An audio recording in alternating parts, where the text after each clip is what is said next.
how is this legal? Like, how are you just touching this old book with your bare hands and all the acids on them? It just doesn't seem right. Horrible, horrible, oily hands. Yeah. Yeah. Humaning up this historical artifact.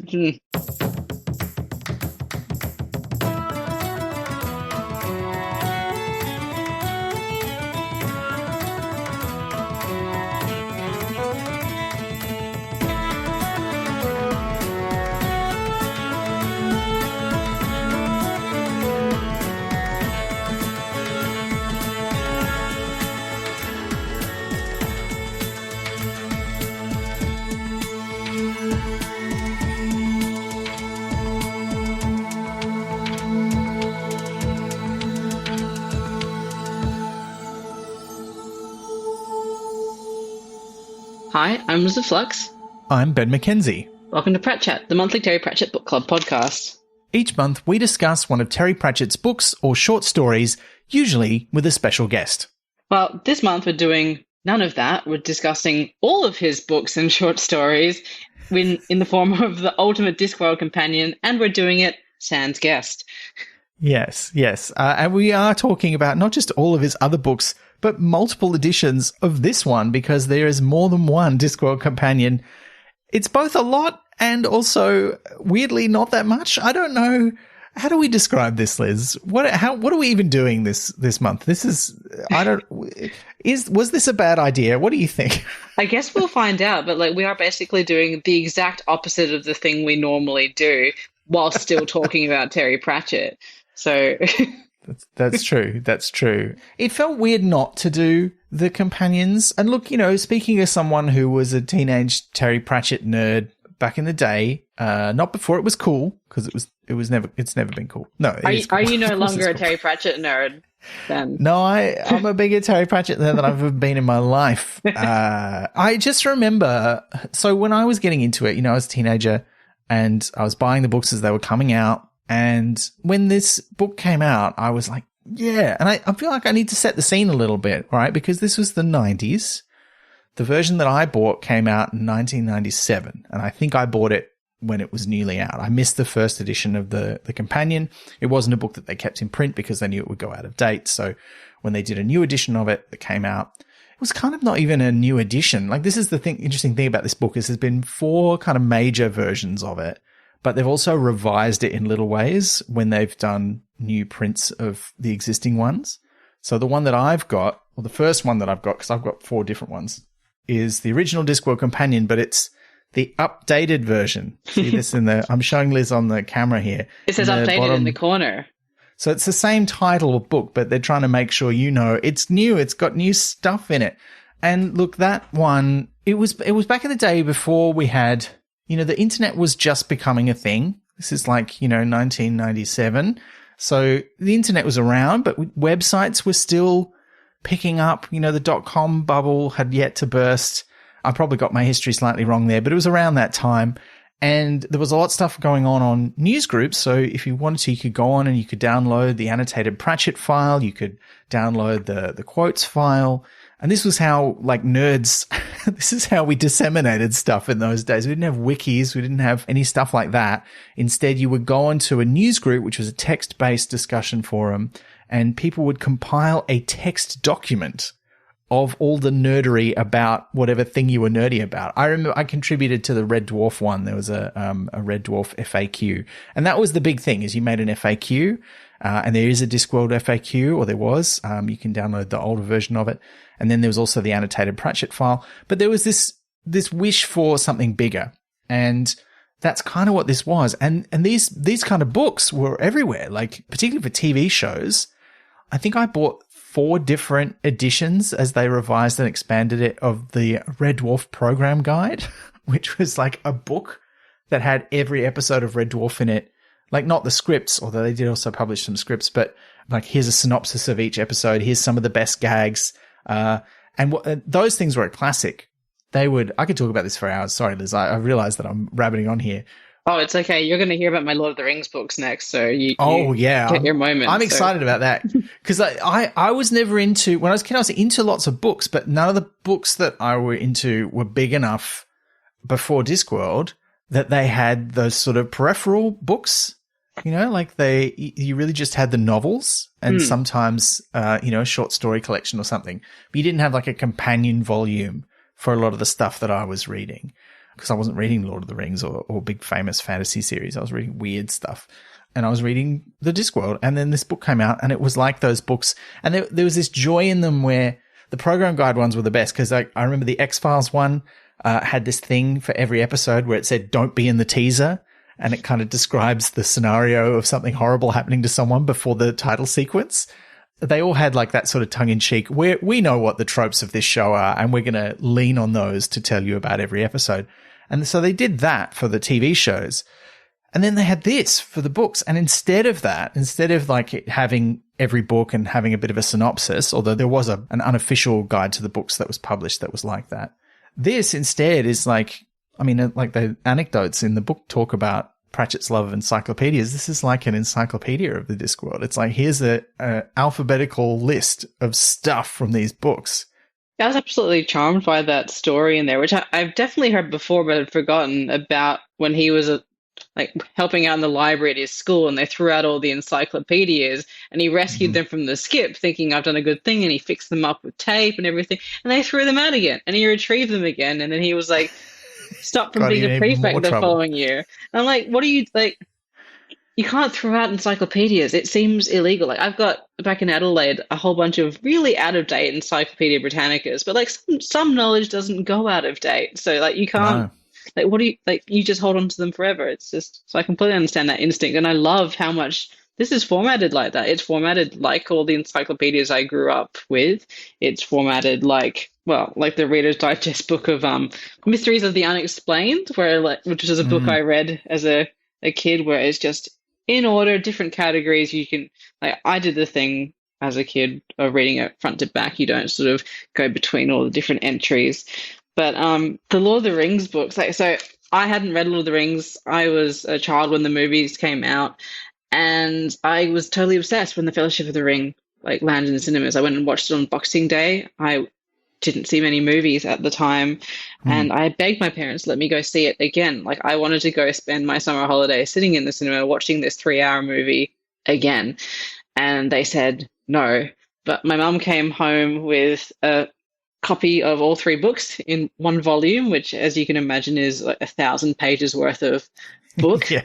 And because they wouldn't let me watch the movie again, I said, I'll go with, like, I've got my Chinese New Year money. I'll pay for myself to go. And they're like, no, don't overdo it. So I started reading the books, but that wasn't enough. I wanted to see the movie again, and I couldn't. So they had supplementary movie books that you were able to read. So they had like the companion to the Fellowship of the Ring, like then they had the picture guide, then they had another one. And they were so expensive. Like, they were like disproportionately expensive. And I remember I spent literally all my money that I had from Chinese New Year on these books, which I still have somewhere because they were so expensive. Because that was like before the internet, like that's how you found out extra stuff. Like I found out all this stuff about the movies. You could look at pictures from it. You could see behind the scenes shots. Now you could just like scroll through like the page, like the Instagram of the production or whatever, and find out probably all of that stuff. But yeah, it was definitely worth it. But my completionist tendencies drive me insane because I didn't do the same for the second and the third movie. So I have all of this stuff on the Fellowship of the Ring, but not Return of the King and Two Towers. So sorry, I'm in my brain. I'm like, do I now go out and hunt it? No. They could. They'd be a lot cheaper now, probably, you know, but yeah, you could though. That's one of the joys of being an adult is you go, hey, you know, those things I was really into when I was a kid, I still think they're really cool, but now I've got money. I mean, I don't have money, but you know, if you have money as an adult, you can go out and do that sort of thing. And in 2002, like, we still did have the internet, and I had my like ration, like half an hour per night of internet time.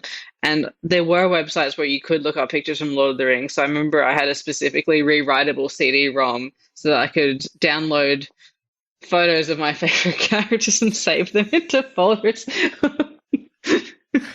That's great. That's so good. That's like when I was a kid, I had a scrapbook for cutting things out of magazines, you know? Like, I remember when it was 96, it was in the lead up to the Doctor Who telly movie, and we were in the middle, we called it the wilderness years in retrospect, but it was like when Doctor Who was cancelled off air. It was before it got brought back in 2005. But in 1996, they made this one telemovie in America with Paul McGann. And when we all started to hear about it, all of us who are Doctor Who fans, we went nuts. And I still lived in country New South Wales at that time. So I didn't have any, nearby friends to talk to about it. Because it was going to be on the ABC, they started to run news stories about it in the newspaper. And so I would be cutting out these pictures of, hey, look, this guy, he's going to be Doctor Who, and sticking it into a big scrapbook, which I've still got somewhere, I think. I also had scrapbooks, and I still have them somewhere. And the time that you put into them, I recently went through them. There's one of them where there was an art, like in one of my early ones, where the article was too big for the page. And like, what's the normal thing to do there, right? You fold it or you cut it and put it across 2 pages this way. But apparently 10-year-old me didn't want to do that. And I cut the spaces out from between the lines to make it fit. To squish it up. Yeah. Oh my God. Like all the time. That's old school. That's handmade desktop publishing. Yeah. I mean, it's not desktop. It's just zine making. That's great. Actually, though, it came in useful recently because I was assigned to interview someone, and I was like, oh, I remember I used to watch this show that they were in, and I was like, I wonder. And I went back to my scrapbooks, and there was all these articles about that show and like interviews with them from it. So I was able to like reference my hard copy and use that for my interview, which was pretty cool. Which I also enjoyed. Again, I've read more than the introduction of these things, but I read the introduction very carefully, and I really love the idea that Rob Wilkins and Terry Pratchett use these companions while writing the books to reference things, and also specifically the hard copies, even though digitally that would have been possible for them. Like, that's a really charming detail, because I really understand like the need to like flick pages to like feel the tangible thing and go through. Yeah. That it happens these days a lot, like, particularly with online fan stuff. I know, for example, the Dragon Friends, who are a Sydney-based Dungeons & Dragons podcast, they've been running for like 10 years now. So there's a lot of lore, particularly from their first adventures, which went for like 9 seasons worth of stories. They couldn't keep all that stuff straight in their head, but there's a fan wiki, like documenting all the stuff that happened, and yeah, they would refer to that and go, what the hell happened like 5 years ago that we might want to refer to now? Did someone write a note about it? And those things are interesting because fan projects, and I feel like it's very natural that this is where this episode is going, right? We didn't plan this, but this is kind of a very fanish thing. And that history of how people document the things they're fans of, or the fictional worlds that they love, and how that interacts with sort of published books is really interesting. And these days, so much of it happens online. Like if you play a video game or you watch a TV show, there'll be a fan wiki for it online where there's lots and lots of detail about it, right? Where you can go in and really get into the weeds and you can contribute. Like, it's one of the nice things about wiki websites. If you're not familiar with that term, listener, just in case, that's a website that works like Wikipedia, which means anybody can edit it. It's not just a website you look at, you can click the edit button and change it. And so you can get involved. And I love that. I love that sort of online iteration of what fan culture is like, which is, we think about these things, we love these things, and we just want to share that with other people. And I do that when I'm doing research for this podcast. Just today, when I was like going through these books and figuring out what the differences between them were, I was going on the Terry Pratchett wiki and updating the entries for these books to try and, get that information correct so people look it up. I sometimes wonder if people look up that wiki and go, Ben just gets everything out of here, when, often here gets everything out of Ben. Yeah, it's kind of the other way around, or a bit of both is probably more accurate. But yeah, so it's a really interesting relationship. And the thing about the fan ones is that they're great. There's a lot of passion and time and energy that goes into them, but that passion and time and energy is not guaranteed, and it doesn't necessarily last because nobody's doing that as a job. No one's making any money out of that. People's interests change. People's lives change, where they do and don't have the energy and time to put into something like that. And so sometimes those things stop getting updated, or they vanish off the internet altogether in a way that a published book doesn't disappear. It can stay on the shelves in a library. There'll be copies in archives. So I get that desire to have it in print as well. I would love to see Stephen Briggs's index cards, like the Oh ones yeah. that apparently this was all born from. And because yeah, they're great comments. Like it's much easier. They're just as accessible as when he wrote them. Much more so than trying to get to like a 90s server and download like a version of it that had been like kept on a floppy disk or something. This is why you got to keep plain text and move your backups. But I understand. Yes, it's very difficult.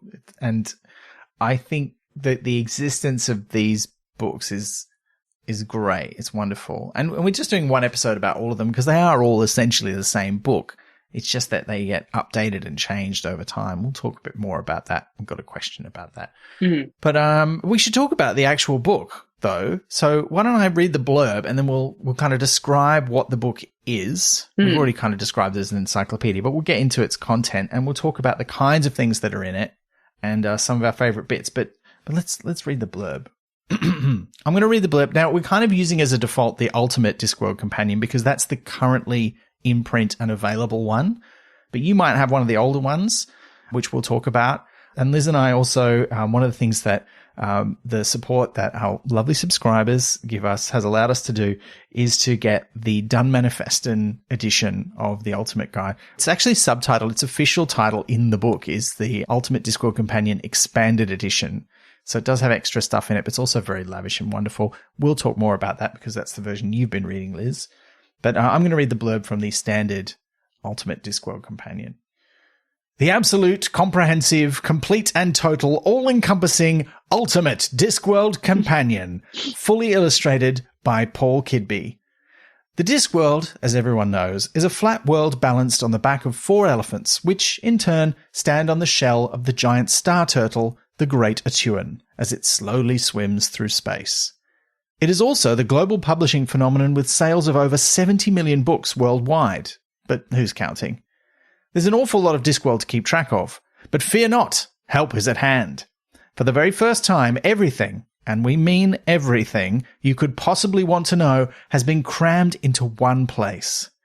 If you need a handy guide to locales from Ankh-Morpork to Zemphis, if you can't tell your Ahmed the Mads from your Jack Zweiblumens, if your life depends on distinguishing between the Akkadian Empire and the Zuns, look no further. Compiled and perfected by Stephen Briggs, this is your ultimate guide to Sir Terry Pratchett's beloved fantasy world. I like how even the blurb here is reusing some of the bits from some of the other blurbs, because even though it's got more stuff in it, the first and last entries are still the same. Well, yeah, it's like it's reflecting through its structure what it is. Like what what I'm trying to say. It's a reflection of the book that is growing. So the blurb is growing with it. Yeah. Although it's interesting because it's not the first book to talk about Ahmed the Mad as the sort of A, but he's actually not the first entry in the book. He's not even the first person in the book. I'm looking at my old edition and there's like at least a page of stuff before him. So that's interesting. But anyway, that's what the book is. How's it structured, Liz? So why don't we start there? Let's talk about the structure of this book. Yeah, well, see, I've only read this version, so I don't know if it's different to yours, but I can tell you it's pretty much the same. Okay.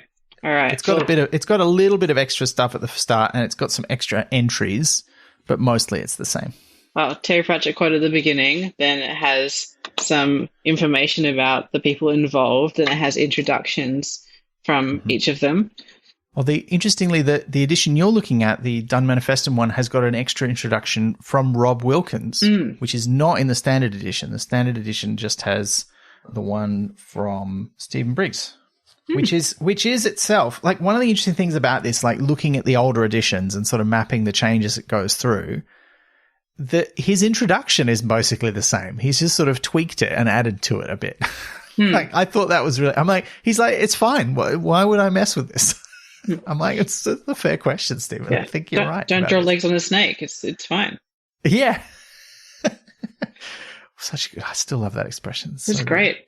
And then there's Stephen Briggs and then there's Paul Kidby all do their introductions and they're worth reading. I know like sometimes it's tempting to skip the intros and go straight into the main thing, but I think each of these like adds something. Like there's just the fun stories as well in there, and they all have their own. You get a real sense of their individual voices and how much they love the world that they're a part of in here. So it made me appreciate the book a bit more.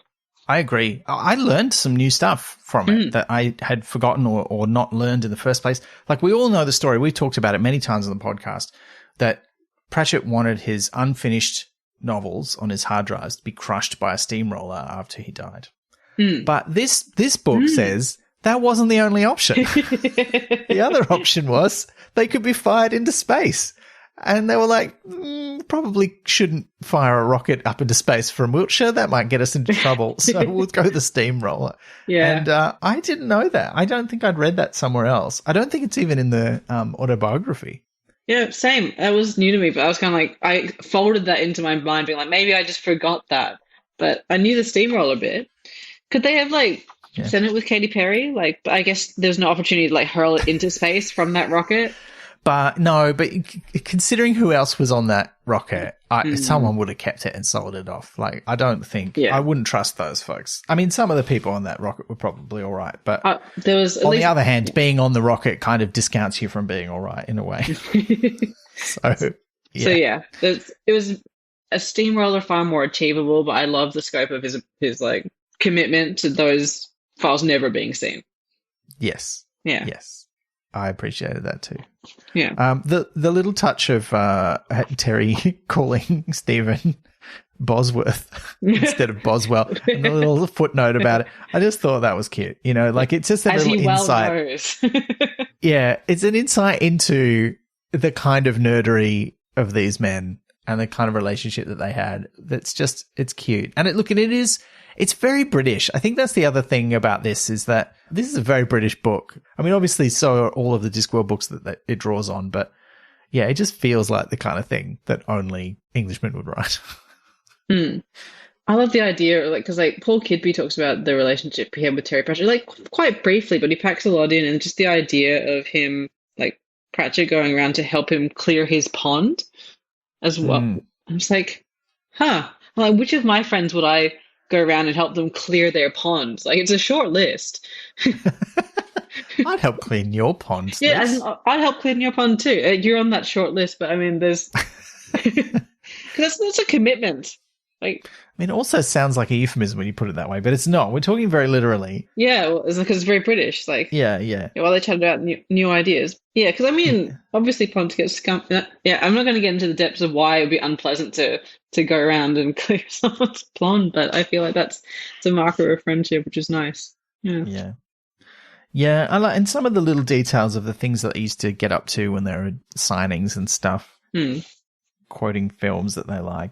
Oh, and the description of it seeming like Paul Kidby just wandered into the Discworld with the notepad and started drawing what he saw. I thought that was a very nice way of putting it.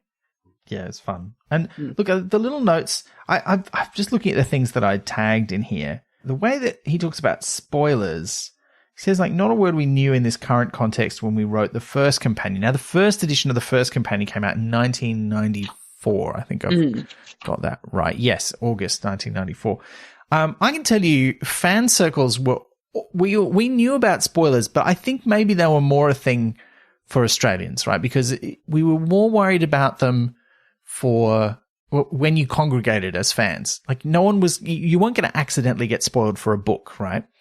But if you were at a sci-fi convention and someone was talking about the next book in the series, you might get spoiled. But books were still being published relatively close to each other. You know, you might wait a few months, but, you know, it takes you a while to read a book. No one was too worried about that. TV shows, on the other hand, sometimes took forever to get to Australia in those days. And if you weren't trading videotapes with other people, I remember we had a convention that I was part of running, and we had Claudia Christian from Babylon 5 as one of the guests. Great guest. She was really, really lovely. We had her and we had Robert Llewellyn from Red Dwarf. It was really good. They were our two big international guests. We'd only ever have a couple. And she was doing a panel talking about the season of the show that hadn't aired in Australia yet. And someone, like, just totally asked a question. Like, we'd said, don't talk about the new season. Don't talk about the new season. Most people haven't seen it. And somebody just stood up towards the end of the questions and just asked a question. It was like, how did it feel when Blah died? And everyone's like, what? Like, spoiled a whole room full of people. We were all like, we knew what spoilers were back then. So it's interesting for him to, like, go, oh, we didn't really know about spoilers. But also interesting that they kind of tried to avoid them. Because I'm like, who's reading this book who doesn't know what happens in the novels, you know? Because I kind of at times was like, I would like to know how this character's arc ends. I'd like to have that in their entry. Though I think that would add like another 300 pages if they did that. Yeah, that's fair. But I did find that quite frustrating because some of the text, this is something else I really discovered looking at it and looking at the old books, but some of the text for some of these entries is basically exactly the same as from 1994. And where it has been expanded, it's really only expanded a little bit. And sometimes look, I don't really mean about this book, but I will be blunt in that the standard edition of this book really needed another proofread and edit. Like, there are entries where they basically say the same thing twice because they've clearly taken the original entry and then just added a little bit on at the end without carefully going through and going, oh, we're already saying half of this extra paragraph we've already said. We don't need to say it again. Like stuff like that. There's a page that's got the wrong entries at the top of the page. There's another one where the footnote is kind of overlapping the line at the bottom of the page. Like there's just a lot of little things that make it feel like, and I want to cut them a lot of slack because this edition came out in 2021. Like the world was not in a great place. I mean, it's not a great place now, but it was not, you know, we weren't doing different well kind of, yeah. Yeah. And so I totally get it, but I feel like, and also because it's like a big lavish, expensive fan collectible item, and it got an extra time because it was actually delayed. The Dunmanifestin edition was supposed to come out in 2021, but because of COVID delays, including a lack of the right kind of paper, it got delayed by a year. And Paul Kidby actually went, great, I'm going to draw some more pictures. And everyone was like, are you mad? But this is what he always did. Like, we heard about him doing that for the Tiffany Aching book as well. Like, he was just like, hey, can I draw some more pictures? And they're like, settle down. We've got to finish the book. But there's a lot of little things like that in this one that are just like, ugh. And some of it would have been like, oh, this entry, it would be so much, I agree, it would be so much more interesting if it talked about what happened to this character in those later books. To be a comprehensive, like, encyclopedia entry about a specific person or event. Like, but generally I wanted to know someone's full arc. Like, I loved going through this. Like, it was like a whole bunch of different journeys through it. Because, like, I would, like, for example, I'd be on my way to look up something specific, and as you're flicking through, you see something, and you stop and you read that, and then that leads to something else, and you stop it. So you go to that, and you can't even remember where you originally were trying to go because you like go on like all of this other journey along the way, which is an absolute joy. But there are like little, like, I would have liked them to be a bit more comprehensive, and sometimes you don't have to be more extensive to be comprehensive. You can succinct it down. But the thing that got me a few times was the tenses. The tenses to me jumped around a bit. So I was like, oh, does that mean this character died? But then you know that they didn't, and you'd be like, so why is it in past tense? And then as soon as I was thinking that to bring up on here, I was like, okay, I'm going to go back through and I'm going to find some examples. And as soon as I decided to find some examples, they were all in present tense. I was like, well, I fixed it with my brain. So no, there are some that I think what I think happened. I remember this too, although I'm going to struggle to think of a specific. Oh, because when you try to find examples, it fixes it. Like, and so great. Done manifesting. We're manifesting a change in the book. But I think what's happened is that sometimes the entries that have been updated or written later have been written in past tense because it's like, well, the books are in the past tense now. Whereas when they were written earlier, when the books were still being published, and there were still new ones being written, it felt more alive. And that's kind of like, I mean, it would have been a big task to go. I mean, this is the other thing is I want to recognize that I might have things that I wish were different about this book, but I also don't really think that they were paying Stephen Briggs the money to go back and rewrite everything in the book, you know? No, it's a huge task to go through and do all this stuff. So as much as like this is wishful, like if they had a whole bunch of people working around the clock on it, then it would be achievable. But very minor quibble from me. Like, yeah. You know what I want to talk about though? I was thinking about this as reading it. Is like how are people? What do you do with this book? Like I mean, obviously it's a thing for fans, but I think it doesn't quite work as a reference book in a sense because it's in an encyclopedia format. If you want to look something up, you've got to know what it's called. So if you're like, oh, what's the name of that wizard who did that thing in this book? You can't look it up in this book because you need to know his name, right? So you can't really use it as a reference book per se. And I don't really think that's the use case. How did you read it? Like, did you go back to your youth and read it like cover to cover? Did you dip in and out of different entries? What did you do? So if I had the time, I would have liked to read it cover to cover. I started doing it that way, and I was like, I was realizing at the pace I was proceeding, that was not a feasible option to have finished in time.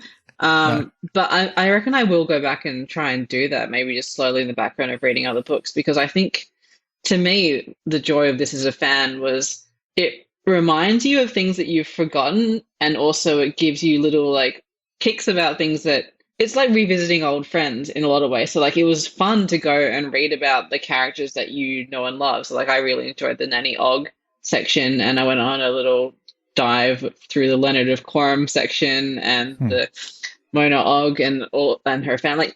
So it's kind of a nice way to focus in on an area or see things that you've forgotten. But then if you're just flicking through casually and you see a word that interests you, you look at that and you're like, oh, I forgot that detail from that book. And it's kind of like, it just sparks little things that couldn't otherwise be sparked. So like, because like we've spent several years going through all of the books, and I wouldn't, how much of this knowledge have I retained? Like a very small amount of it. But you realize that when you go through something like this, it's there somewhere. And you kind of like, it brings back like one thing leads to another thing. There's also like new angles and things that you thought you already knew quite well. So like, I always sort of have a giggle at the way of Cosmopolite. Yeah. But you get that, like, there's a chunk of it in like a couple of the books, but you get it in little pieces here and there. So having it in a concentrated block here allowed me to sort of go, oh, actually, that's very good, like all in one spot. And I know that it's in some of the other reference books as well. So I don't think it necessarily works as a reference book. Like it's an imperfect reference book. But as a fan who wants to sort of go a bit deeper into things, if you're not focusing on one specific thing, you're happy to just sort of be led to a place and be happy to just fall down a well of different links, essentially. Yeah. But in a book form, it's great for that. Like it's just because you're reading an entry, it points you to another entry. On your way to that entry, you read like 10 other entries. And all along that journey, there are these beautiful illustrations. And so it's just a good time in a world that you love. Yeah, I agree with that. I think that is kind of, because when you're a fan of something that is predominantly literary, it's not as easy to just sit down and, you can't just sit down and watch one episode. Go, I'm going to watch one of my 10 favorite episodes of, I don't know, Buffy the Vampire Slayer or, the 80s era of Doctor Who or something. You can't just pick one and just watch it. You can't just read 10 pages of a novel. Like, it doesn't really work that way. But you can look up someone, like a favorite character in this book. And because I kind of, when I was reading it, I kind of identified there's sort of 3 different kinds of entries in here, really. So there's some which are basically just like a recap or collected bits of the best gags from the books about the thing. And that's like, for a lot of the characters, it's like, what's the best introduction for this character? And what are some of the best other gags about this character that we can kind of glom together into like one kind of semi-cohesive entry that will give you a lot of giggles? So there's a lot of them that are like that. And a lot of the main characters actually are mostly that. There's not a lot of new stuff written about, say, Sam Vimes or Granny Weatherwax, right? It's a lot of the best hits of the funny ways in which they're described, those characters. Funny, not just funny, like also like the poignant stuff and the nice, the exciting stuff as well. So there's that. Then there's the ones where something from the books has really been fleshed out. And interestingly, that kind of goes 2 ways. So the edition that I've got, the first one, predates the first Discworld diary by 2 years. And the original companion was like 3 years before that. So the longer entries in that book, a lot of the stuff that was written for those ended up in the diaries as well. So there's a crossover if it's not, taken verbatim. So there's a lot of the stuff about Unseen University, about some of the guilds. Some of that stuff originates in the companion and ends up in the diaries. But then when they did the second major version, the new Discworld Companion, they started taking stuff from the diaries, because a few of them have been published, and putting them into the books, which they talk about in the introduction, because the diaries were never going to be reprinted. If you didn't get one, if you didn't get the Unseen University diary in 1999, you couldn't ever read that stuff until they were collected, like 30 years or 20 years later, right? Which nobody knew was going to happen. So Stephen Briggs was like, we wrote all this cool stuff. Like, let's put it in the companion. That's a good place for it to go. And so that's where a lot of the longer entries come from. And then the ones that were in the books, like sometimes some of that stuff gets into the novels. One of the things that I loved learning in this is that he had access to, and I think it's in one of the earlier editions that he talks about this, or maybe one of the later ones, I forget which, but he had access to what Terry Pratchett called the Pit, which was like just a directory on his computer where he put all notes about stuff that he'd thought of but hadn't put in a book yet. Which is why even the very first edition of the companion has an entry for William de Worde, who wouldn't appear in a book for like 6 years. That's cool. Just cool stuff like that. So that's kind of there's a lot of entries that are like that. So they've got stuff that you wouldn't have got otherwise. And then there's the third kind of entry, which I don't know what, look, I'm interested to know what you think about this, because these are the ones that he talks about cutting, which are just, here's a person and here's one sentence, which doesn't even have a joke in it. It's just, oh, this person had a sore foot and probably got treated by Granny Weatherwax, was one of the first ones that I read like this. And I was like, why is this person in the book? When am I ever going to need to know this? And if you're writing the books, that might make sense because you might want to reuse a character. But or flesh them out, but no. Yeah, flesh them out. But there's nothing, they probably thought about doing this. You could take the opportunity to write a paragraph with a couple of jokes. Wouldn't even have to be long. But there's a lot of them in here that are not like that. And they were clearly the ones that got cut and then got put back, because they put a lot of them, not quite all of them, I don't think, but they put a lot of them back in for the last couple of editions of the companion. But they don't, I have to admit, I was reading those and going, this is just taking up space. You could have put something else in here. To me, it's a completionist thing. Like, I would love if literally every character that was ever mentioned got an entry in here, like that, to just be like, because sometimes the name in itself is just is something. Like, you That's get true. a kick out of reading their name, and then the sentence or whatnot about them gives context to that name and makes it funnier. But that's not always the case. So I agree that, like, many of them, in theory, all of them could be cut, but the completionist in me is like, more, add all of them, put all of them in there, just so that everyone is represented in here, because it's then a comprehensive guide, because then you can be like, wasn't there a funny name in that book? And you can't look it up because you'd have to know the name, as you pointed out. But yeah. But you find them. Yeah. Like some of them are fun. Like you say, some of the names are funny. Like I'm just looking at in the A's here, and on the one page I've got Aristocrates. Great ancient Greek name joke there. And all it says is secretary to the tyrant of Ephebe. He's the author of Platitudes. Great. He's from Small Gods. Oh, this is the other thing we should mention. Like the way that it slightly works as a reference book is that it does have, for most entries, not all of them, in little square brackets at the end, it has like some little initials which tell you which book that character or thing or concept first appeared in, right? And yes, if you've got the fancy edition, you get a really nice bookmark which has those little abbreviations on the back, so you don't have to keep flicking back to the front of the book all the time. And it features Williams, who is a character I'm going to look up, like on one side of it as well. So I think so the person became a constellation. Yeah. Does it say what book he's from? I have a feeling like he might have been. I'm using my bookmark that he's on to find out. So he is in the Discworld Almanac. There you go. Well, that's where there's some great stuff from the Almanac in there. Because also it's got the Dunmanifestin edition.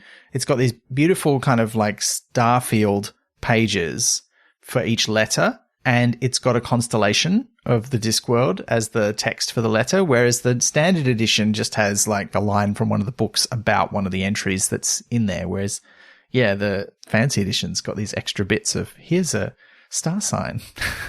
You're like, yeah.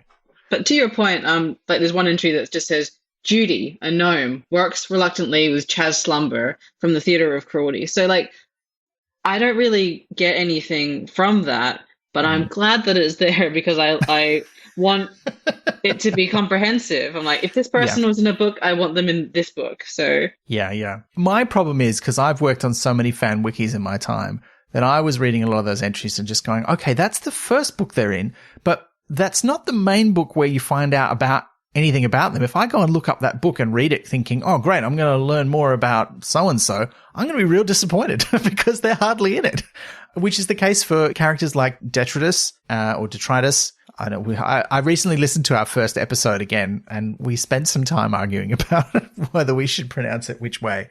And I know most of you listeners think it's detritus, but my brain always wants to say detritus. I'm sorry. It's okay. I think live your joy. It's okay.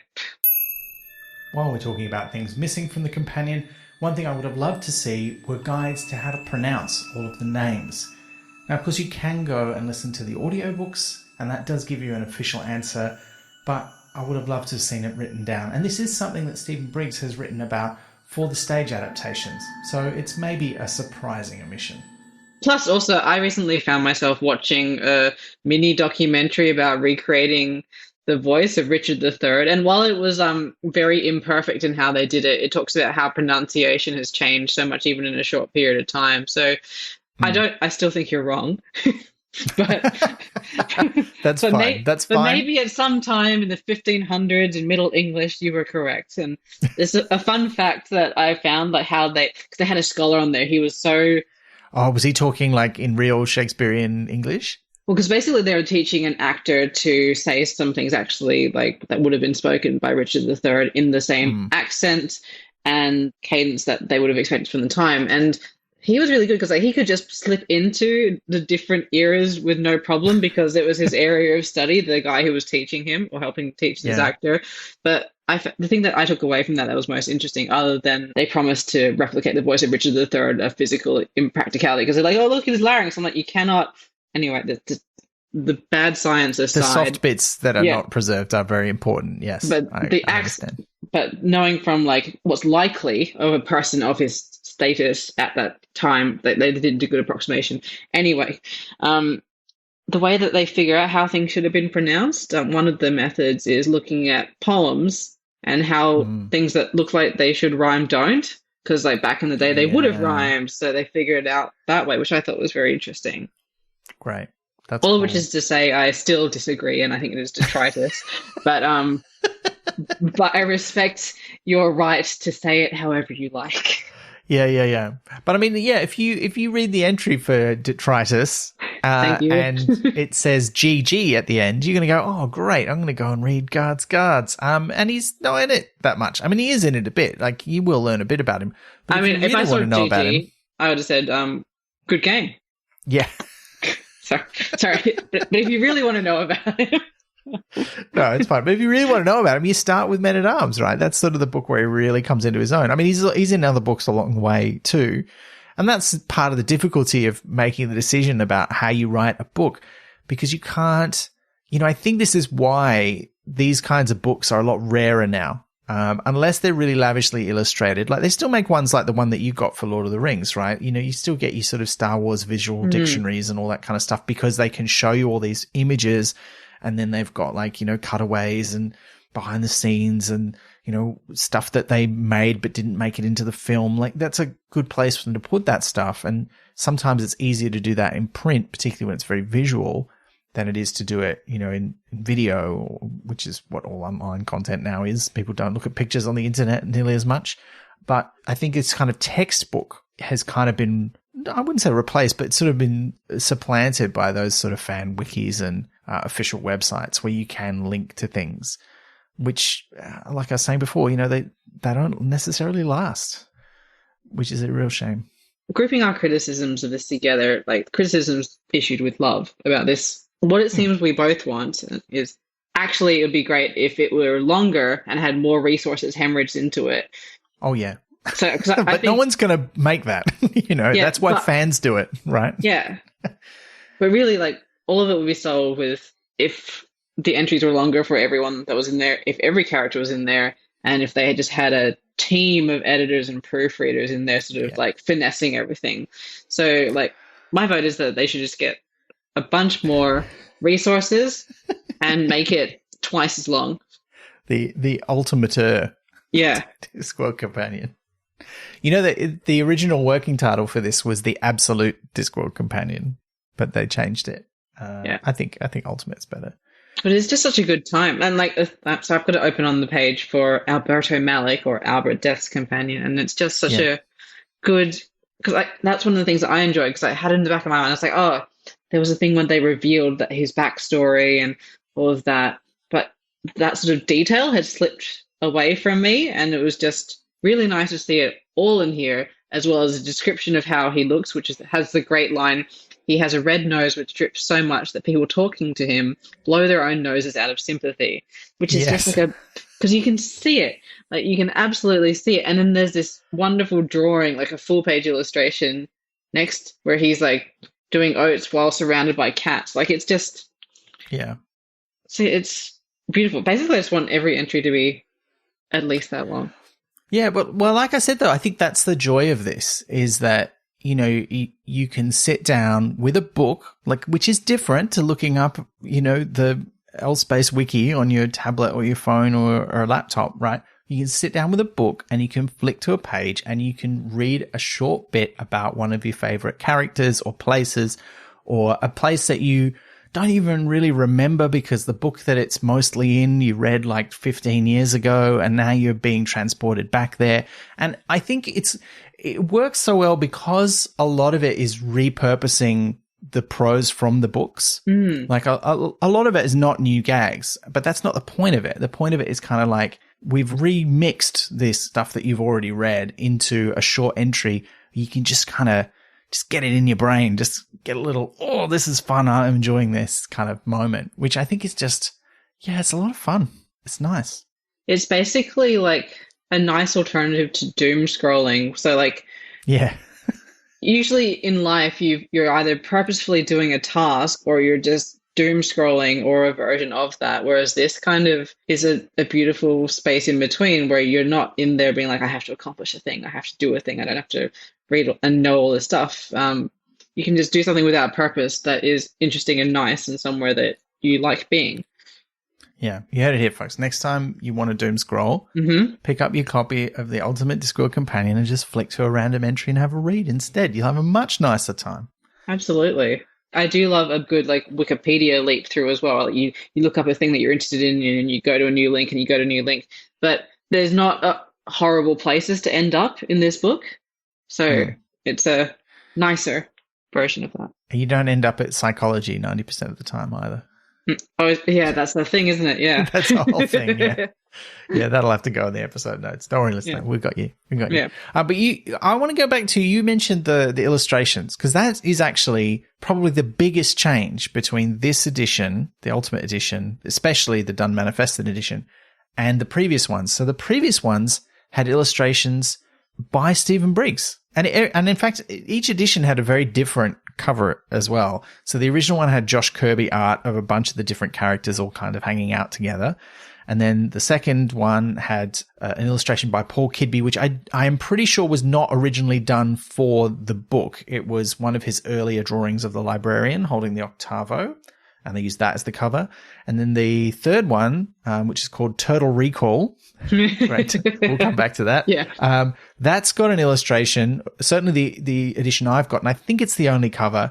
It's actually not by either of the main two Discworld artists. It's by Mark Simonetti, who does all of the French edition covers. And it's also like a collection of all of the Discworld characters, which is pretty nice.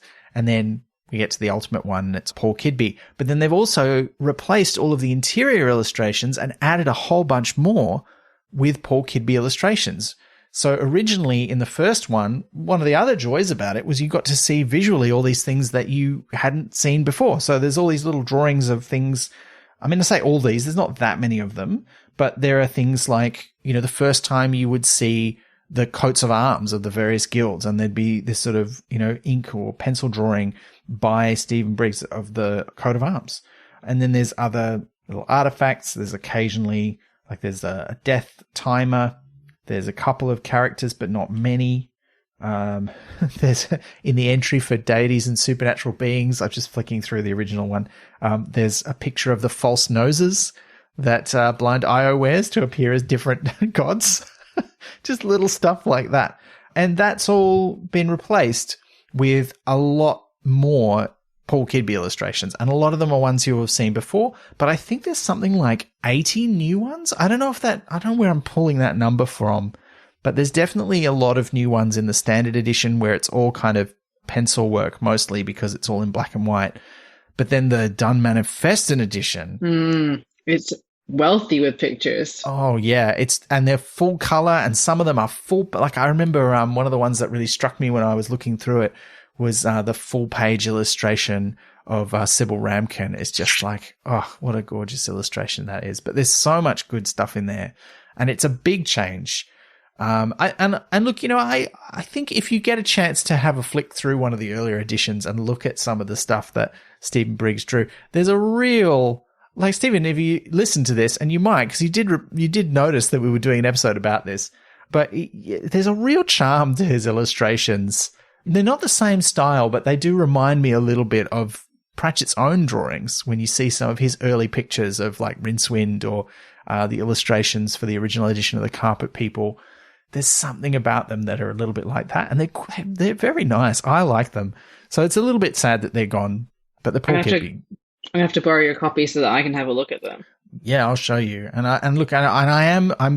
going for whole hog on the research. I'm going to do more of a sort of a forensic examination of these books about what's changed in each one, just because I feel like that's something that, as a big nerdy fan, I want to document somewhere. That means I have tracked down some secondhand copies of the editions I don't have. So I will have one of each, not every single one, but I'll have most of the editions. As I was just flicking through, then I came across the picture of like sexy Grebo, like in like full human form. It is uncomfortable, but really it's so good. But also I have to, yeah. It is good. Do you need a break? Do you need to have a glass of water, Liz? No, it's uncomfortable. He's holding a cat mask. It's weird, but yeah. I know the one. Yeah. Yeah, there's no picture of him in the original edition, sadly. It's mostly pictures of things. There's only a few pictures of people. Like there's a great picture of the Hogfather in the original edition. I love that picture of the Hogfather. It's great. All right, I'm definitely gonna have to borrow this. Yeah, I'll lend it to you.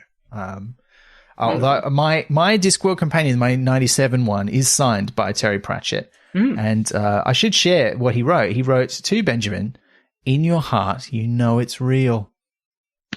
That's nice. How great is that? Yeah, I'm jealous. That would have been at one of the signings in Melbourne, I think probably in 98. Look, I think we've kind of covered the generalness of what's in the book. Shall we talk about some of our favorite entries? Yeah, I've put some like sticky tabs in here that I'll take out afterwards, less because I'm scared that they will somehow mark my beautiful pages. But I can just flick to some at random because like I just basically, if there's a tab there's something I thoroughly enjoyed on it. So the first one I've come to is a section on fungi where they have mushrooms, a helpful guide, which is basically that most of them are horrible or deadly. But in the description for it, there's like a fun note about Nobby loving mushroom omelets because there's a toadstool called Phallus impudicus. My Latin is terrible. And I was like, oh yeah, that's a fun thing that Terry Pratchett made up. I'm going to look it up to see what the words literally mean. It's a real mushroom. Like that actually exists. Yeah. Like, and what's my note here? It is called the common stinkhorn is another name for it. And it is known for its foul smell as well as its appearance. And impudicus means indecent. So thoroughly fun. It's that thing where he's so good at satirizing things that sometimes you forget that real life doesn't need to be satirized because it's already ridiculous. That does seem to be the way, frankly. Like I think 9 times out of 10, you go, "What is this? How did you? This is preposterous." And then you look it up and you go, "Oh, it's real." You took that from real life. Yeah. Oh, I'm finding. This is no. I said before, like there was one page where it had the wrong entries at the top of the page. There's actually multiple pages where that's the case in my copy, which is making it difficult for me to find something actually right now, which is, but I'm getting there. Shall I show you? Yeah, you tell me another one. I've found one, but you go. I think I brought this one up during our almanac episode, but I enjoyed the entry for mole shouters just because there's just such a good image. of Yeah. the people who hunt down moles by sort of yelling, working themselves up into a real tizzy and then yelling in a horn down their holes, and sometimes getting so like worked up that they get down there and haul the moles out and yell at them. It doesn't say what happens eventually, but it's such a good Pratchett thing that Yeah. I love it. I mean, that's the other benefit of this book, right? Is you can buy this one book and you'll have so much stuff that otherwise, if you wanted to read, you would have to track down, the Ankh-Morpork archives with the reprints of all the stuff from the diaries. You'd have to find a copy of the almanac. You'd have to find, you'd have to get the short story book to get all the short stories stuff to find the characters. But a lot of that stuff, particularly from the diaries and the almanac, you just get it through this. And it's nice. You'll stumble across stuff you didn't even know existed. Like, you don't need a copy of Nanny Ogg's cookbook. Some of the funniest stuff from that is in here. Only one of the recipes, though. Did you notice that? There's only... Yeah, and it's on We Made. Yeah, it's the Wow Wow sauce recipe, right? Yeah. Yeah, that's the only one, I think. And I think that's because it's partly drawn from a real world one. And the idea for the cookbook, and maybe there's also some, complicated rights issues about it. I don't know, but it was also meant to be a charity book. So I think maybe reprinting stuff from it kind of defeats the purpose, although now you can only get it secondhand, I think, anyway. So who knows? Anyway, if it is, I don't think it's still in print. If it is, buy one. Hopefully money still goes to the orangutan. But do not make the banana surprise, because we made that don't also, make that. And it was not a good time. Don't make that. It's gross. As we found out firsthand. I really liked, there's an entry for the Glingle Glingle Glingle fairy, and I don't remember, I'm going to have to go and look it up. This was the other thing, is I was reading some of these things and I'm like, I think that is in the book. And then there are other ones where I'm reading it going, I don't know if that is in the book.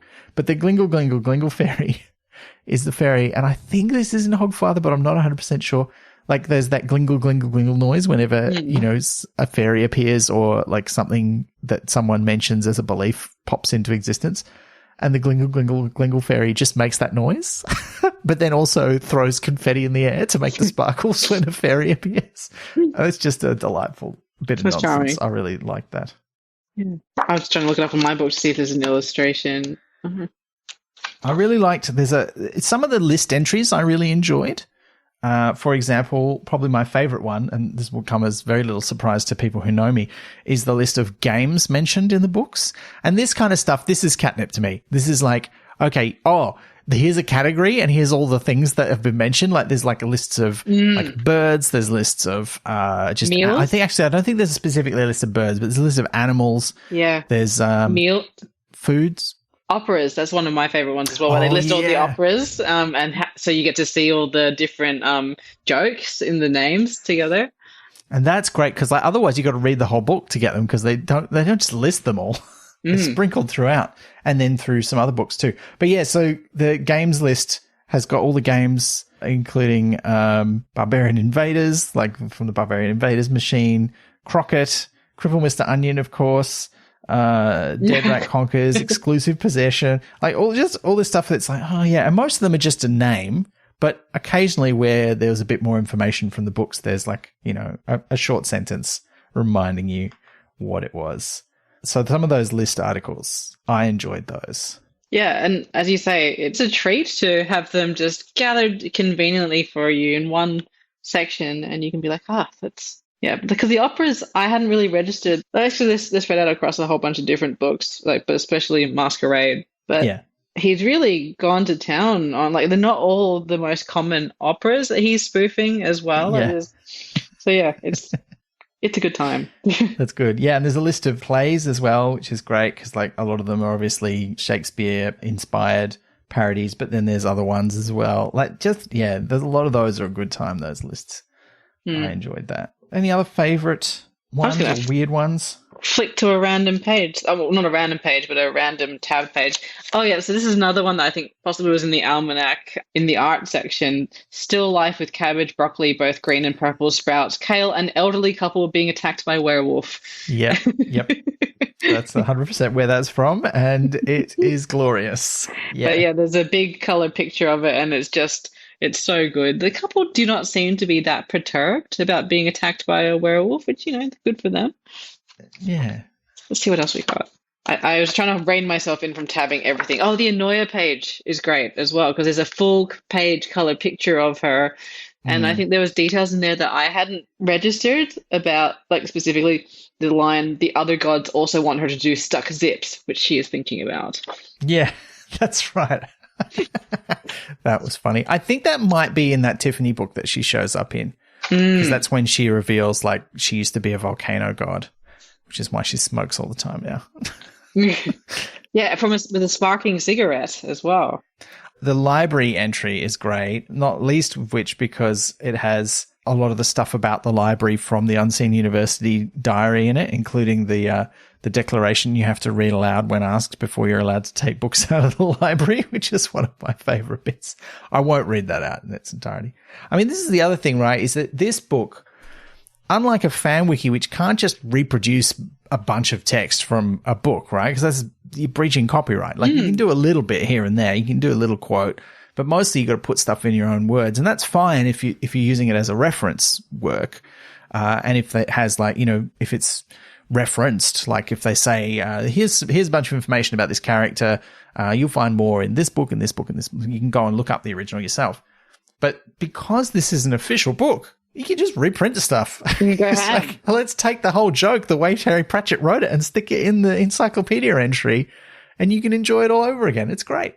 I've got two things. So I thoroughly, coming off your library one, I enjoyed the entry for the orangutan/human dictionary that the librarian has been working on that's 500 pages long. Because I forget what book that some of the translated bits are from, but you just get a whole world from the different ooks of the same thing. So ook, it may be vital oxygenating biomass to you, but it's home to me. Ook, did you see a rainforest around here a moment ago? It's just, and I do beg your pardon. I didn't realize there was a dominant male in this group. Yeah. Yeah, that's good. That's really good. I don't know if it says there. I think it's from one of the later Wizards books, or possibly one of the Science of Discworld books, where there's a footnote, I think, about this. But yeah, because I remember it, but yeah, this one doesn't have a book listed with it, so it doesn't have the abbreviation at the end. So I wanted to ask, do the earlier ones have an entry for Terry Pratchett? Because in this one, it has like it has an entry for him and a beautiful illustration. Oh, under P? Yeah, so Pratchett, Professor Sir Terry. And so there's a really nice thing that it starts with, okay, he isn't strictly speaking a character in the books, but he was the true creator, right? So, and it's written in past tense, so I wonder if it's new. But yeah, it's a really nice entry. It's quite succinct, but it sort of talks about all the things he likes. When his first short story was published, that he collected unconsidered trifles, and that he adored the strange and quirky things that happened in real life and was fascinated by just about anything. And the illustration is just lovely because he's wearing a top hat and it's just overflowing with characters. Yeah. Yeah. No, it's not in the. That's an addition for the Ultimate Companion. I think that's very fitting. That's lovely. Yeah, I think it was very nice. Like it was, I just came across, because I didn't think to look that up. I just came across it on one of the sort of wormholes that you take on your way through this book as you're looking for something else, and the illustration draws you to the entry, and it was just a nice surprise. Yeah, that's cute. I like that. Look, I think I am sorry. I was just, as I was looking for good things, I also was finding a lot of the things I flagged where I'm like, this needs a bit of work. Like I came across the entry for the glooper, which listener you'll remember from when we read Making Money. And it says the glooper, and then the text in the entry says known affectionately as the glooper. And I'm like, you don't mention what its proper name is. Like, and now I want to know, but it's not in the entry. Like just little stuff like that where I'm like, oh. But look, I'm a nerd. I'm hard to please with these things. It did raise a question for me because I read the Seamstresses Guild sections because there was another wormhole I went down. Do we find out anywhere in the books if there are male seamstresses? I don't. There's a brief mention of a club where gentlemen like to go who like other gentlemen very much, and I think that's about as close as we get. Somebody asked this as a question in one of the books where they were like, "Are there any homosexual characters in the books?" And I think the answer is there are, but it's often not very explicit. So yeah, I don't know. I think there is. I think there's a mention somewhere. I don't remember where. I think it's a very brief kind of hint, and it's probably it's a bit of a joke one. Because all the seamstresses, it's specifically women. So I was just wondering if that was something that you could remember from the books. Researching the possibility of male members, yes, I know, of the Seamstresses Guild, I did find mention in some fan resources of a Mr. Harris, supposedly the only senior man in the guild and proprietor of the Blue Cat Club, a counterpart of the Pink Pussycat Club. But there was no note about where Mr. Harris and his club appear. They're not in Thud or Making Money, which are the main books that feature the Pink Pussycat Club, or Unseen Academicals, which has canonically queer characters in Ankh-Morpork, or in any of the maps or map books. So if you know where Mr. Harris and his club appear, if indeed they appear anywhere, please let us know. One of the things, like I was talking about, how it's a reminder of things that you've forgotten. The entry about Scraps, the dog that was literally built by Igor. Scraps, yes. Totally escaped my memory, and then it was and it's got a beautiful picture as well, like a really fun, cute picture. So yeah, that was one of the joys of this book. Yeah. So I just have a note on my notepad that just says Scraps with an exclamation mark. That's all it says. Yeah, again, this is what this book is for. It reminds you of those things and maybe makes you go, oh, I think I'm going to go read that specific other book. Oh, it's fun. It's very fun. Now, look, Liz, we didn't get a lot of questions here, but I kind of want to jump to one because unless there's any other, I think it's pointless for us to talk about too many more entries because everyone's going to have their own favorites. The whole point is if you buy the book, you've got hundreds of them to read. Yeah. But I do want to jump to a question that we got from Steve Lee via Blue Sky, who, I mean, he did ask, he used a little bit of pseudo HTML to say he was giving us an evil grin. And he said, given there were two versions of the Ultimate Companion, which one was really only the penultimate version? Which it's clear what the answer to that is because one of them came out after the other one and it has more stuff in it. So it's the Dunmanifestin one is the actual ultimate one, which means the one that you can buy in just a regular bookshop is the penultimate one. But I am here for the pun. The pun is very good. Yeah, very good. But the other question that he had, do you want to ask it, Liz? Because I've done some research about this and I'm able to talk to it, and I think it'll be interesting. So I want to address it. Yeah. So the other question is: there's nothing about the Tiffany Aching books in 2003, the new Discworld Companion, published before the We Free Men, and lots in the Ultimate Companion. I don't have total recall, so I'm wondering how much it contains on the books and what was removed in between the editions. Well, see, this is why I'm going to get those other editions and I'm going to really kind of go through these things and figure this out exactly because someone's got to do that. And then once you've done it once and you document it somewhere, no one else has to do it again. And it's a nice nerdy thing to do of an afternoon. Keeps me off the streets. But what would you be doing on the streets? Probably looking for books to obsessively catalog, I'll probably be rattling a tin at someone going, got any wikis, net editing, sir? That sort of thing. Someone would pay me money to go away.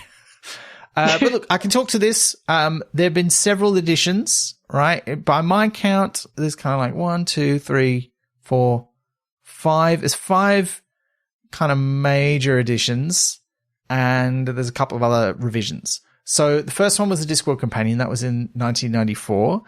And so that one only had stuff up to soul music. It had a couple of extra things in the back. Had what was called Terry Pratchett, The Definitive Interview, which was an interview, just a chat between him and Stephen Briggs. And then there was also a piece about Terry's fan mail, describing the kinds of fan mail that he gets and how he deals with it, which is quite similar to a piece that we read from the nonfiction collection, but not the same. It's not the same bit of writing. And there might have been, I think every time basically they went from a hardcover to a paperback, I think they tried to add in whatever book came out in between. They weren't always able to do that, but I think they tried.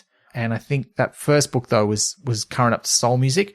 Then they did the updated one, which is what I've got a few years later, in 97. That was current up to Hogfather.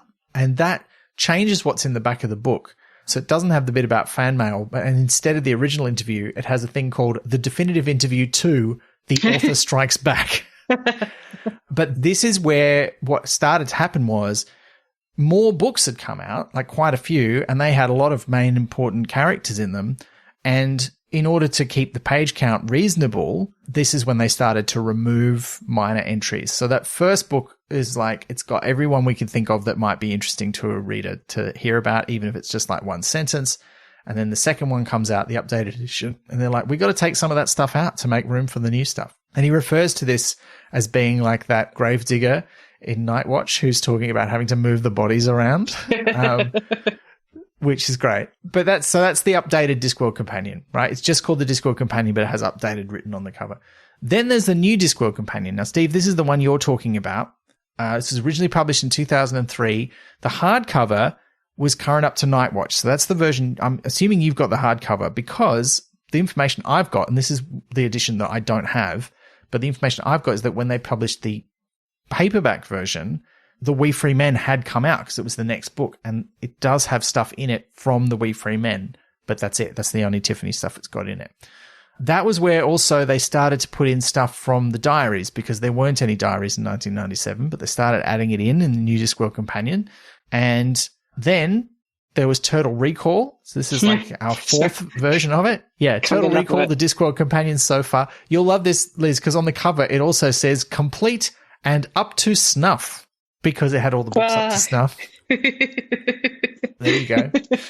But this is also where, because then the new Discworld Companion, they'd taken out some more stuff to put more new stuff in. But with Turtle Recall, this is like the previous one to the Ultimate Edition. This is where they started going, let's put some stuff back in, because people were missing it. It was only published, I think, as a hardcover and a trade paperback. I don't think there was a small paperback edition, because that's something about the first one is it's the same format as a Discworld novel. It's just really thick. So it's like the size of one of the longer novels in the original Corgi paperback. Whereas, yeah, this one was more of a hardcover. So it had a bit more room, I guess. But still the Stephen Briggs illustrations, and it had all the books up to snuff. They'd added some of the stuff that was cut from earlier editions back in. So mostly stuff from the original one. But it also had, apparently the publishers asked him to do this, a couple of the things from that first edition. So it had the original interview, and it had the piece about the fan mail.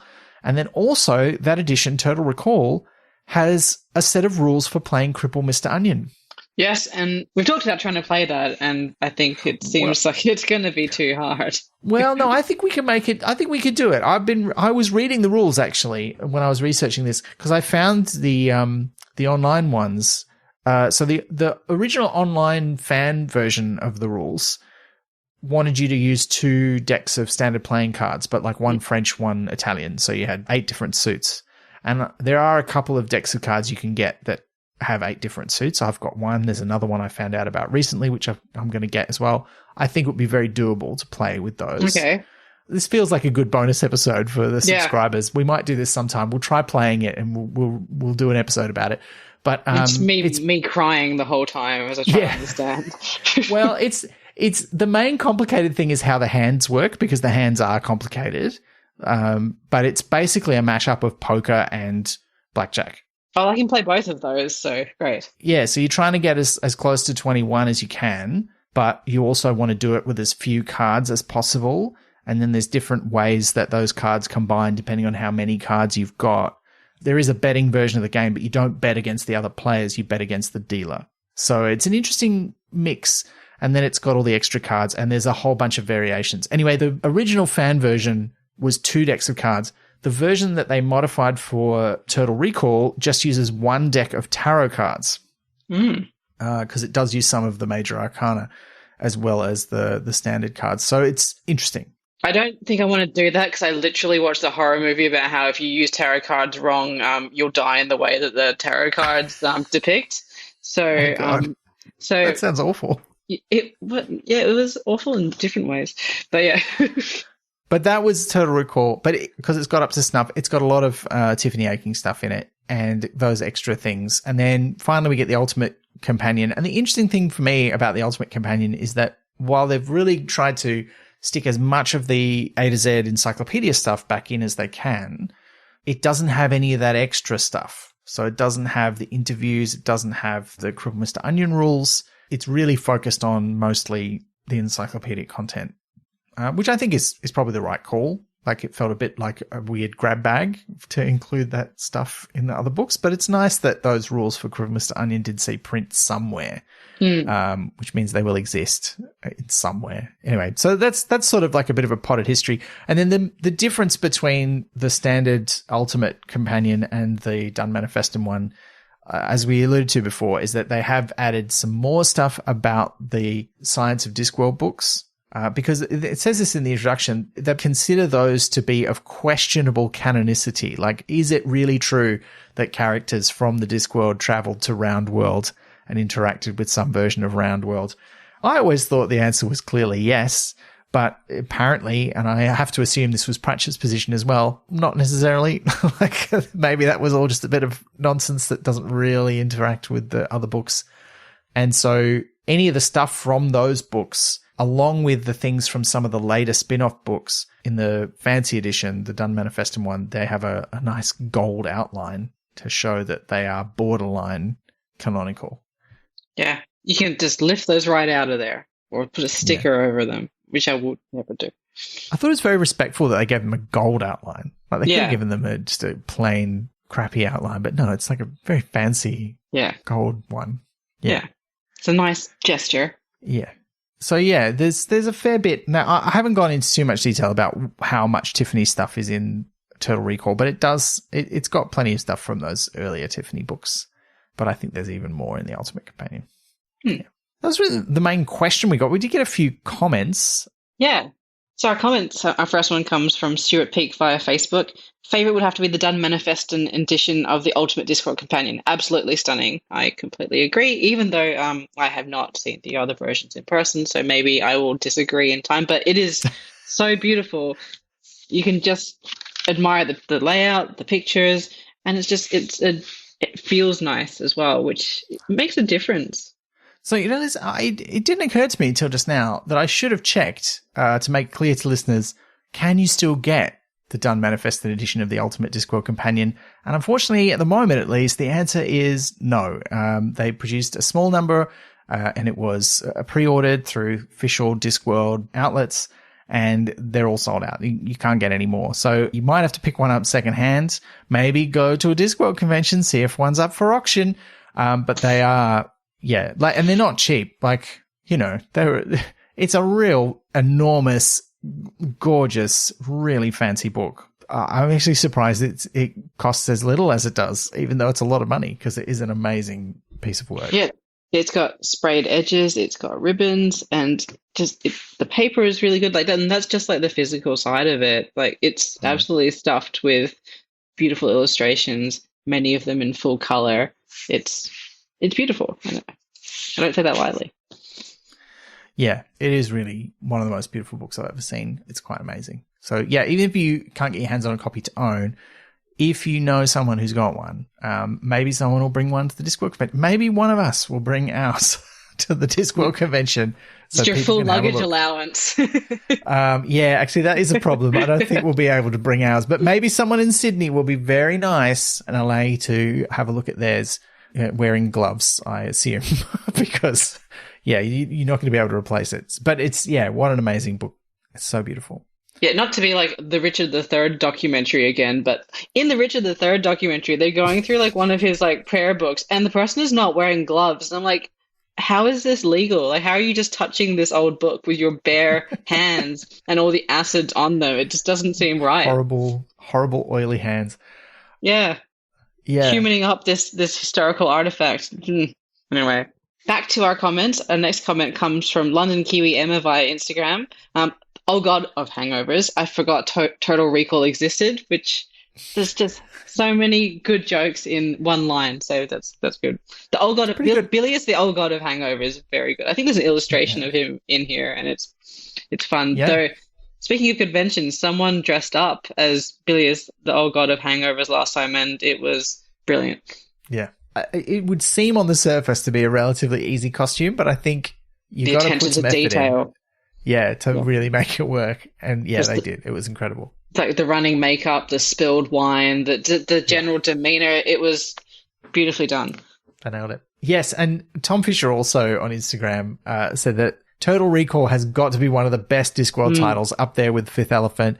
I know it doesn't have a story, but a great title. And I think the one thing for me is that it is a great title, but it would have made more sense for it to be a quiz book, because they did do a quiz book called The Weirdest Link, which doesn't work as well now because nobody remembers The Weakest Link TV show, right? But I do. Well, yeah, we do, the old people among us do, yeah. but the youth, they don't know what The Weakest Link is. But I think Turtle Recall would also have been a great name for a Discworld quiz book, and but they used it for the companion. And look, you got to use it for something. It's too good not to use. It wasn't going to be. I mean, it could have been a novel. It could have been a novel called Turtle Recall. The Weirdest Link, first published in 2002, was actually a follow-up. The original quiz book was The Unseen University Challenge, published in 1996, in between the first and second versions of the original Discworld Companion. Both quiz books were compiled by David Langford and received updated editions with additional questions drawn from the more recent books in 2005 and 2006, respectively. Of note, the illustration on the first edition of The Weakest Link, a winking librarian wearing spectacles and a mortarboard, might be the very last Discworld cover by Josh Kirby. The later editions of both have new cover art by David Wyatt. The only other comment I just want to mention is that we did hear from Stephen Briggs himself. I posted that we were going to be doing this episode. I did it on all our social media. We are, for our sins, still on Twitter, but listener, it's just because some of you are. If you stop responding to us on Twitter, we'll get off. I'm probably just going to get off there anyway, so please don't send us questions there. But anyway, because we were on there, Stephen Briggs did see it, and he just responded with one word. He just said, "Interesting." So, Stephen, I hope if you've listened to this episode that it has been interesting. I hope you take loving criticisms in the intent in which they were offered. And can you please send us a photograph of your cards? Yes. Oh, my God. That would be amazing. I would love to see them. Those index cards. I want to know. I don't think he says how they were organized. Are they in an index file, like a old sort of library card catalog kind of thing, or are they just in a box? I was picturing one of the little ones, but it would have to be huge. Like, it'd have to be enormous. So, yeah, I'm so curious about it. Yeah. Now, Liz, I've got some questions for you. I want to ask you some questions. If you were going to write this sort of book, but not about the Discworld because it's been done, what would you write it about? Oh, springing that on me without any preparation. Let me think. While you're thinking this, I had thought about this. There are a lot of things that I would do, because if I am assuming, though, if I got to write a book like this, that I would get paid for it. So I would be able to spend some time doing it. There's some really great old role-playing games I think I would want to write it about, because there's sort of a lot of rich stuff in the fiction, and going back to all of these sort of role-playing source books that you then have to extract the information from. I mean, some of them are written in a way that it's not dissimilar to this, but then there's like rules information and stuff. And yeah, so I think that would be one area, like maybe Seventh Sea or maybe the World of Darkness, some of those game worlds which are really rich and fleshed out. Maybe The Secret of Monkey Island. I could do a book about all of the Monkey Island stuff. It's a video game. So there's a lot of those that I feel like there's too many. There's a lot that I would do. Yeah, I feel like Buffy's been done. It's just because I'm like, oh, that's a thing that I already know about. But I feel like that's been done to death. Everyone knows everything about that, and there's a million guides about it already. I mean, this might be a bit left field, but I would love to do a comprehensive deep dive into spontaneous human combustion to see if that is actually a thing that's real. Because like it was in my Mysteries of the Unexplained book, it was quite a big thing in fiction for a brief, like it's even in a Charles Dickens book. But like, is it real, or was it a specific thing, or is it all fiction? This feels very on brand for you, Liz. In fact, you mentioned this only a few episodes ago. I'm sure of it. Oh yeah, I bring it up. I feel like this is a good one. Yeah, and then maybe the history of Australian magicians, if that's the thing as well, because I did start researching a very specific Australian magician a while ago, and I have all of that knowledge just sitting around in my brain, and also a little bit on Wikipedia, but not completely on Wikipedia. So, yeah. Weird answers, but I will keep thinking about it. That's a good one. I like it. Is there anything that's not in this book that you think should be in this book? It's hard to say because I haven't gone through all of it. Yeah, it's difficult to hold everything that's in the book in your head. But let me just go through my notes to see. think there's some entries that I thought I'd like to be longer because there's like, so as I mentioned, I went down an Og rabbit hole. Yeah. So, and I found that it actually ended up raising more questions than it answered for me. Because in the Leonard de Quirm section, there's like a picture of a young Geetha Og and Leonard de Quirm, who has gone over to Lancre and most likely met her. But in her section, it says, it doesn't say that that definitively happened. It said that he's known to have gone to Lancre, and if he had been there, then he definitely would have met her. And it's not guaranteed that the painting is of her. So I guess it's not something that's specifically missing, but I would like, and as I said earlier, I'd like more. So like they introduced that as a possibility. I'm like, just get some more canonical stuff in there, or like expand on that. Have an entry about like them both and that section of time, that kind of thing. Yeah. How about you? Well, I mean, that's a good one. I think one of the difficulties is that some of the things we'd probably like answers to, we just have to live with the fact that we will never know the answer now, because only one person was allowed to decide what those answers were, and he's no longer with us. That's part of life, unfortunately. Sometimes there's just things that are unfinished that you don't get to know how they turn out. I think it's worth asking the questions, though, because like I think we've talked about this like possibly years ago, but my ideal version of the afterlife, I'm not a religious person. I don't have a specific code of beliefs tied to a religion or anything like that. But if I got to choose an afterlife, I think we talked about this one. Yeah, like a few years back.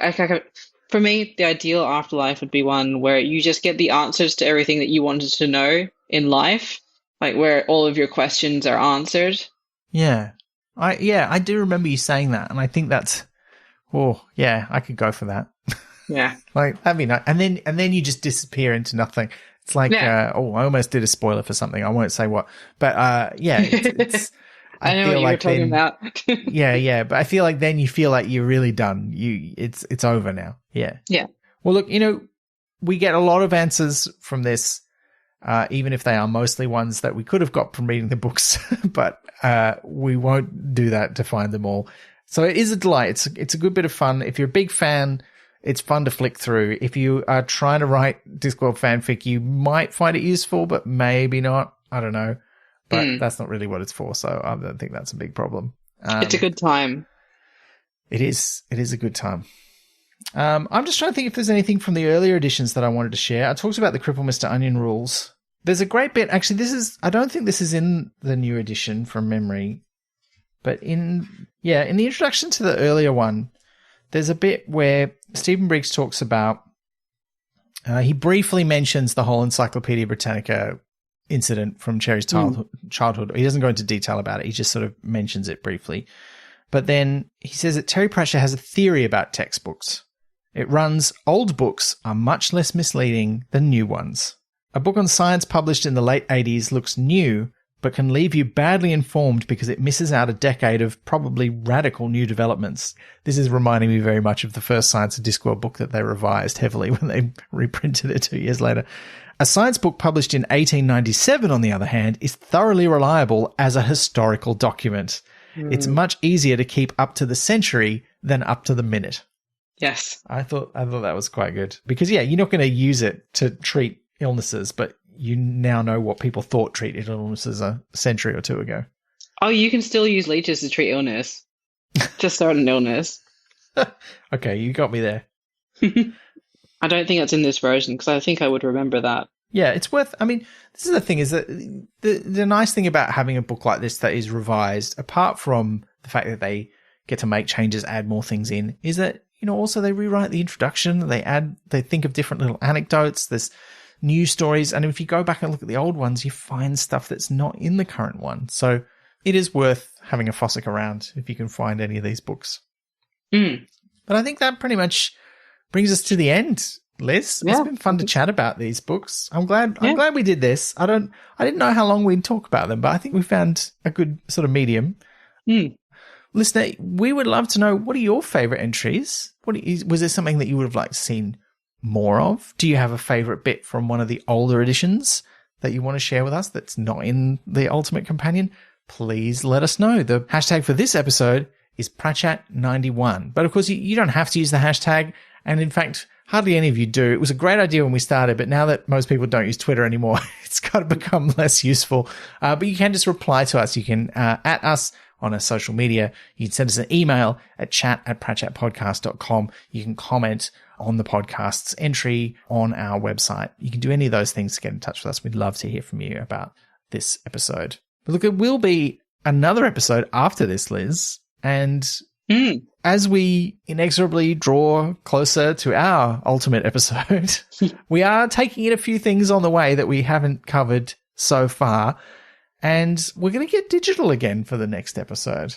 Yeah, so next episode we're playing Discworld 2, missing presumed ...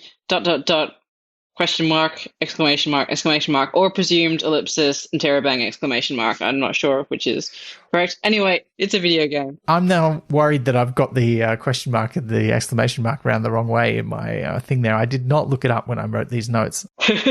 It's one of those ways around. So yes, we're going to be covering the second of the Discworld adventure games. That's going to be fun. Hopefully you enjoyed our episode about the first one. I swear to God, if it involves throwing an octopus down a toilet again, I don't know what I'll do. I'm not going to leave. I'll just have sharp words, I suppose. It absolutely doesn't. I can tell you that much. But we'll see. We'll see what it does involve. I think it does involve Rincewind. It does involve the voice of Eric Idle again. It has a very different visual style and a storyline that we'll talk about in that episode. But if you've got any questions about that, please let us know. There is a hashtag for that episode. It's Pratchett92. But again, you can email us. You can just talk to us on social media. Let us know your questions about Discworld 2, missing presumed. Also called, it had a different name in the States. It was called Discworld 2 Mortality Bites. Bites spelt with a Y. I mean, that's quite cute. Yeah. But everything should be named consistently, so... I don't really remember this game very well. I remember the first one quite well. So this one I don't remember well. So I'll have to play it again to see what it's like. We'll find out. Well, if you see an octopus, you know what to do with it. Run away. That's what I'll do.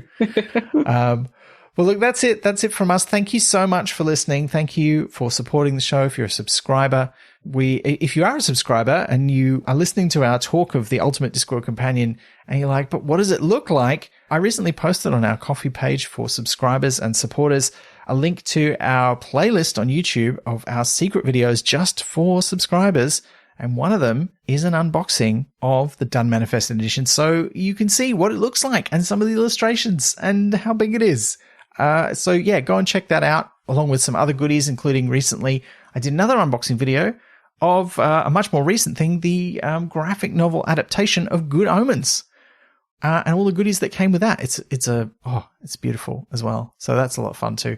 So please check those out if you're a subscriber. And if you want to be a subscriber or support the podcast, you can find out how to do that on our website at pratchettpodcast.com. And of course, you don't have to support us monetarily. It's also helpful for us if you just tell one other person in your life who's a bit of a Pratchett fan, hey, I found this cool podcast. Maybe you want to have a listen. That's also a nice way to support us. That doesn't cost you anything and hopefully helps you reconnect with another Pratchett fan in your life. Look, that's it. That's it from us. Thank you once again for listening. And until next time, remember, always check your bins for encyclopedias. You've been listening to Pratchett, the monthly Terry Pratchett Book Club podcast with Pratchetters Elizabeth Flux and Ben McKenzie. That's me. Pratchett is produced and edited by me on the unceded lands of the Wurundjeri Woiwurrung peoples of the Kulin Nation. Our music is by David Ashton. We're on social media as Pratchett or Pratchett Podcast, and you can listen to past episodes and support the production of new ones via pratchettpodcast.com. Join the conversation for this episode using the hashtag Pratchett91. Pratchett is brought to you by Splendid Chaps Productions. We make entertainment for your ears, like the Doctor Who podcast Splendid Chaps and time travel comedy series Night Terrace. To find out more, visit splendidchaps.com.